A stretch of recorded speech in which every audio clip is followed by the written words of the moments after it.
भारत की भाषाविद संदीप भटनागर में बहुत बहुत स्वागत है दोस्तों। आज हमने 4 खबरें उठाई हैं, जिसमें कि पहली खबर है कि ट्रंप पुतिन से मिल रहे हैं स्टेट ऑफ अलास्का में। दूसरी खबर है कि क्या इजराइल या मैं कहूं नेतन्याहू इंडिया और यूएस के बीच में एक डील कराने वाले हैं या पीस मेकर बन के सामने आ रहे हैं। और तीसरी खबर, ट्रंप के बदले बदले से कुछ आसार नजर आते हैं, क्योंकि हमारी एमईए ने जो स्टेटमेंट जारी की थी उसके बाद थोड़ा चुप्पी लगा रखी है ट्रंप ने। और क्या बोला है ये मैं आपको अभी डिटेल में बताऊंगा। और चौथी खबर जो सबसे बड़ी खबर है वो है हमारे air chief marshal AP Singh साहब ने ऑपरेशन सिंदूर के बारे में बताया है कि इंडियन एयर फोर्स ने क्या क्या नुकसान किया है पाकिस्तान का। तो दोस्तों, डिटेल में चलने के पहले मैं रिक्वेस्ट करता हूं कि जिसने भी मेरे चैनल को सब्सक्राइब नहीं किया है वो प्लीज मेरे चैनल को लाइक कीजिएगा, सब्सक्राइब कीजिएगा और बेल आइकन दोस्तों जरूर दबा दीजिएगा। तो चलिए चारों खबरें अब डिटेल में जानने की कोशिश करते हैं। और ये मैं क्यों कहता हूं, ये चारों खबरें आपस में बिल्कुल मिली जुली हैं दोस्तों। और वो भी मैं आपको बताऊंगा कि क्यों मैं ऐसा कह रहा हूं दोस्तों। तो चलिए पहली खबर से शुरू करते हैं और वो है ट्रंप की जो मीटिंग हो रही है किससे, पुतिन के साथ। आपको पता होगा कि ट्रंप के रिप्रेजेंटेटिव विल्टकॉफ की मीटिंग हुई थी पुतिन से 3 दिन पहले। और उस दिन पुतिन मिस्टर डोवाल से भी मिले थे। पता होगा आपको, जैसे वो एंट्री किया था, हाथ मिलाया था। अच्छा, उसके बाद ट्रंप ने जितनी भी ब्रिक्स कंट्री हैं उनके नेताओं को फोन किया, जिसमें जी थी, उसमें मोदी थे, उसमें आपके ईरान के हेड थे, और जो 2-3 और कंट्रीज हैं छोटी छोटी उनके हेड थे। सबसे उन्होंने बात किया और ये बताया कि हमने यूक्रेन के बारे में क्या डिसीजन लिया है या क्या हमारे डिस्कशन पॉइंट्स हैं, इसके बारे में उन्होंने बताया था। और ये मोदी जी ने अपने ट्वीट में भी बोला। उन्होंने स्पेशली यूक्रेन का नाम लिया था उसमें। इसका मतलब है कुछ ना कुछ डील जरूर फाइनल हो गई है, जो कि एक साइन होना बाकी है दोस्तों। और मैं ये क्यों कह रहा हूं, मैं इसलिए कह रहा हूं कि ट्रंप ने बोला है कि हां, हम मिल रहे हैं और पोटेंशियल पीस हो जाएगी दोनों कंट्रीज के बीच में। कुछ टेरिटरीज का आदान प्रदान जरूर हो सकता है, सम स्वैपिंग ऑफ द टेरिटरीज। ये इंडिकेशन दिया है ट्रंप ने। और ये भी कहा है कि it is a very complicated, yes it's very complicated, right. लेकिन उसके बाद यूक्रेन के प्रेसिडेंट आए और उन्होंने कहा कि जो हम वेलकम करते हैं कि जो ट्रंप और पुतिन की मीटिंग हो रही है 15 अगस्त को, लेकिन हम कोई भी अपनी टेरिटरी नहीं देंगे रशिया को। अब दोस्तों देखिएगा कि क्या होता है, 15 का वेट करते हैं, it is only A weeks away. तो एक तो ये न्यूज हो गई दोस्तों, जो बहुत बड़ी न्यूज है, और ये शायद एंड होगा रशिया और यूक्रेन की वॉर का। और नेचुरल है, इससे इंडिया भी जुड़ा हुआ है, क्योंकि इंडिया के टैरिफ जुड़े हुए हैं और इंडिया का ऑयल इंपोर्ट जुड़ा हुआ है। और जो अमेरिका और इंडिया के बीच में इश्यूज हैं उसका as per Trump main reason तो यूक्रेन ही है, क्योंकि हम वॉर को सपोर्ट कर रहे हैं। ठीक है साहब, तो ये पहला पॉइंट हो गया। अब दूसरे पॉइंट पे आते हैं। नेतन्याहू ने एक मैसेज किया कि भाई साहब, हमने सपोर्ट किया इंडिया को ऑपरेशन सिंदूर में, तो उसके लिए हम उनका थैंक्स पे करते हैं। और जरूर पे किया होगा, उन्होंने हेल्प किया होगा, क्यों नहीं करेगा जब चाइना पाकिस्तान की कर सकता है। तो नेतन्याहू क्यों नहीं कर सकते हिंदुस्तान की हेल्प, बिल्कुल की होगी। लेकिन साथ में उन्होंने एक चीज और बोली कि मैं पर्सनली मिलना चाहता हूं प्राइम मिनिस्टर मोदी से और उनको पर्सनली बताना चाहता हूं कि ट्रंप से कैसे डील किया जाता है, कैसे डील करना है।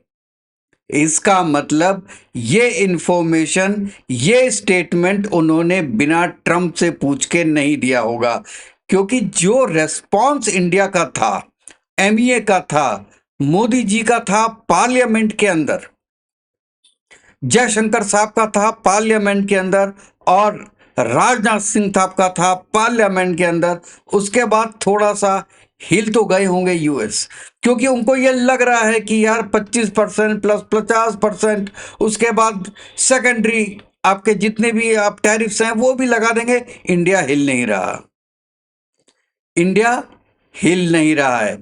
और ये मैं क्यों बोल रहा हूं, दो लोगों ने, देखिए, एक तो ये इन्होंने बोला है स्टीव हैंके ने एनडीटीवी में, ये प्रोफेसर हैं हॉपकिंस के, जॉन हॉपकिंस यूनिवर्सिटी के प्रोफेसर हैं। उन्होंने बोला है कि US president Donald Trump is destroying himself by launching A trade war against India and rest of the world. John Bolton, जो प्रायर एनएसए थे यूएस के, उन्होंने बोला है कि US is making enormous mistake with India. For USA nowadays, friends and foes are the same. तो शायद Trump को कुछ लगा हो और उन्होंने नेतन्याहू से बोला हो कि आप मध्यस्थता कराइए, क्योंकि ना मोदी हमसे बात कर रहे हैं, ना मैं मोदी को फोन कर सकता हूं, अब आप है जो बीच में कुछ सुलह करा सकते हैं। हमने नहीं सोचा था कि इंडिया इतने आगे तक बढ़ जाएगा, इतना बड़ा स्टैंड ले लेगा, जो कि वर्ल्ड में किसी भी लीडर ने नहीं लिया, और ऐसे लीडर ने जिसके पास देने के लिए कुछ बहुत ज्यादा नहीं है। रशिया से लड़ाई नहीं कर सकता यूएस, इसलिए डरता है। चाइना रेयर अर्थ मटेरियल नहीं देगा, इसलिए डरता है। लेकिन इंडिया कोई ऐसी चीज नहीं देता है यूएस को जो कि यूएस को दूसरी कंट्रीज से ना मिल पाए, और उसका प्राइम मिनिस्टर ऐसा खड़ा हो जाएगा अपने फार्मर्स के लिए, अपने डेयरी फार्मर्स के लिए, अपने फिशरीज फार्मर्स के लिए। ये उम्मीद नहीं थी ट्रंप को, और शायद इसलिए उन्होंने बोला है नेतन्याहू से कि भाई आप कुछ बीच बचाव कीजिए, आपके तो वो बहुत अच्छे दोस्त हैं। तो नेतन्याहू ने बोला है कि वो इंडिया आना चाहते हैं, मोदी जी से पर्सनली बात करना चाहते हैं। ये अगर जो आदमी इस चीज को छोटा समझ रहा है, ये छोटी बात नहीं है।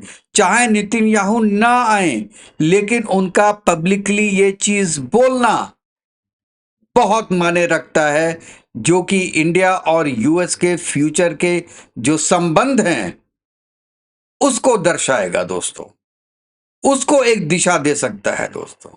और मेरा तीसरा पॉइंट भी इसी से मिलता जुलता है कि बदले बदले से सरकार नजर आते हैं। कल के दिन ट्रंप जी एक इंटरव्यू दे रहे थे या प्रेस कॉन्फ्रेंस कर रहे थे, उसमें जब क्वेश्चन पूछा गया नेटो के बारे में और इंडिया के बारे में, तो उन्होंने कहा कि we are doing very good with NATO and Europe. Europe is procuring lot of materials from us, lot of defense equipment from us, and वो 5% अपने बजट का लगा रहे हैं। We are very satisfied with that, but I am not going to mention anything to do with India over here because it may have impact। अब आप देख रहे हैं कि पॉइंट 2 और पॉइंट 3 कैसे मिले हुए आपस में। ट्रंप के सुर अब बदल रहे हैं, और ये इंडिया को बेसिकली अपनी जीत नहीं माननी चाहिए। इस चीज को सरकमस्टांसेस ऐसे बन रहे हैं कि ट्रंप को ये करना पड़ रहा है। देखिए, ट्रंप दबेंगे तो नहीं, मैं फिर भी, शायद कुछ लोग मेरी बात से एग्री नहीं करेंगे, लेकिन अमेरिका सुपर पावर है। अगर अमेरिका का प्रेसिडेंट एक कदम आगे बढ़ाता है तो इंडिया को 10 कदम आगे बढ़ाना चाहिए। आप अभी अमेरिका के सामने वो स्टैंड नहीं कर सकते जो चाइना और रशिया कर सकता है, वो चाहे इकोनॉमिक्स हो, डिफेंस हो और एजुकेशन हो, जीडीपी हो, पर कैपिटा इनकम हो, कोई भी एरिया में, चाहे वो जितने भी आप एरियाज देख लीजिए, किसी में भी आप उसके बराबर आना आपके लिए थोड़ा मुश्किल होगा, मैन पावर क्वालिटी को छोड़ के। दोस्तों, ये जो इंडिया का सबसे बड़ा प्लस है। इसलिए अगर ट्रंप ने ये बात बोली है और वो आगे कुछ टैरिफ्स नहीं लगाते हैं, या he is waiting for outcome of जो मीटिंग होने वाली है 15 अगस्त को अलास्का में, उसके बाद इंडिया के बारे में बोलेंगे, शायद इसलिए वो नहीं बोल रहे हैं। कोई भी रीजन हो, हमको एक बड़े शांत स्वभाव से ये देखना चाहिए कि अमेरिकन प्रेसिडेंट क्या कर रहे हैं, और ओवर रिएक्ट बिल्कुल नहीं करना चाहिए पब्लिक को देख के या अपोजिशन की बात को लेके।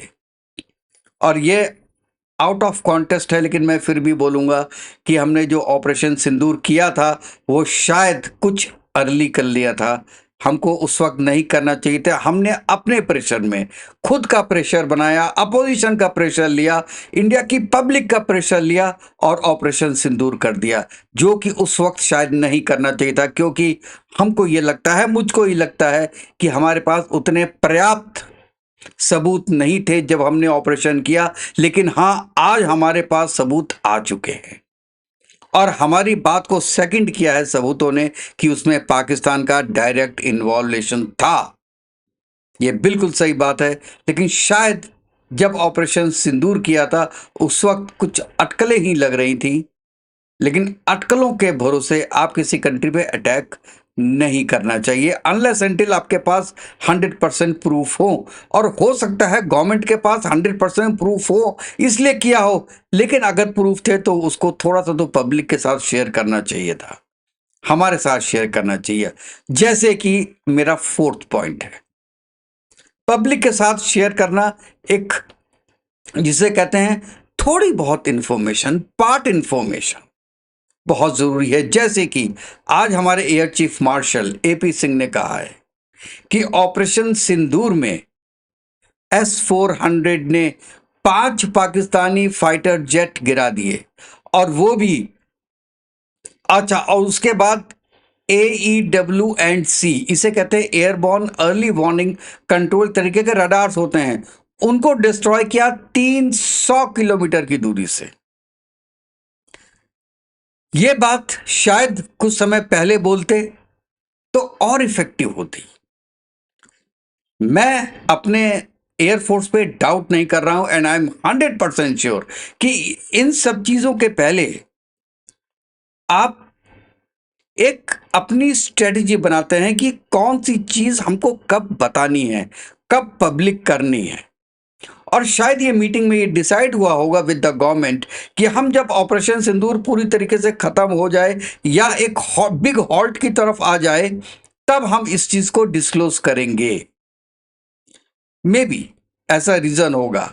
लेकिन मैं खुद सोचता हूं कि जैसे हमको पहले वाली चीज थोड़ी पहले बतानी चाहिए थी, वैसे ही ये जो इंफॉर्मेशन है जो आज आपने दी है वो शायद थोड़ी पहले बतानी चाहिए थी। और इसमें जो उन्होंने बताया कि स्ट्राइक्स की हैं उन्होंने शहबाज पे, जकोबाबाद में, मुरीद में और चकोला में, और ये भी बताया है कि F-16 के हैंगर को डिस्ट्रॉय किया है। अब इसमें कितने F-16 डिस्ट्रॉय हुए हैं ये नहीं बताया और ना ही उनको पता होगा। उसके साथ उन्होंने कहा कि मल्टीपल रडार्स और C2 सेंटर्स भी हमने हिट किए हैं। तो इतना हिट किया इंडिया में, अब आपको समझ में आ रहा है कि ट्रंप क्यों दुखी हैं इंडिया से। ये अब आप चारों पॉइंट को लिंक कर पा रहे हैं कि जो ट्रंप का एकदम से एजिटेट हो गए हैं, जो नाराज हो गए हैं, वो ऑपरेशन सिंदूर के दिन से ही हुए हैं। बहाना यह है कि इंडिया मान नहीं रहा है कि हमने मीडिएशन कराया, हमने सीज फायर कराया, लेकिन इंडिया ने जितना नुकसान कर दिया पाकिस्तान का, वो शायद अमेरिकन इक्विपमेंट और चाइना इक्विपमेंट मैन्युफैक्चरर्स उम्मीद नहीं कर रहे थे इंडिया से। खास तौर से यूएस ये उम्मीद नहीं कर रहा था कि इंडिया इस हद तक जाएगा और हमारे दिए हुए इक्विपमेंट्स और मे बी हमारे न्यूक्लियर आर्सेनल जो कराची एयरफोर्स स्टेशन पे लैंडेड हैं, उनको नुकसान पहुंचा सकता है हिंदुस्तान। जो कि ये हो सकता है, I am not aware of that, कि अमेरिका और इंडिया के बीच में कोई संधि होगी कि आप हमारे जो न्यूक्लियर एसेट्स हैं उनको आप हिट नहीं करेंगे आसपास भी। वैसे इन जनरल तो होता है ये, लेकिन अमेरिका के साथ कुछ होगा अपना कनेक्शन, ये इंडिया ने कर दिया, खुंदक में आगे किया होगा, तो उससे भी ट्रंप नाराज हो सकते हैं। अब आप दोस्तों देख रहे हैं ये चारों पॉइंट्स कितने, हर पॉइंट इतना इंपॉर्टेंट है और ये चारों पॉइंट आपस में जुड़े हुए हैं और ये चारों पॉइंट डिसाइड कर रहे हैं इंडिया और अमेरिका की फ्यूचर जो बनेगा आने वाले कल में। शायद वैसा ना रहे जैसा आज के पहले था। कहते हैं ना, रईमन धागा प्रेम का मत तोड़ो चटकाए, टूटे से फिर ना टूटे जुड़े गांठ पड़ जाए।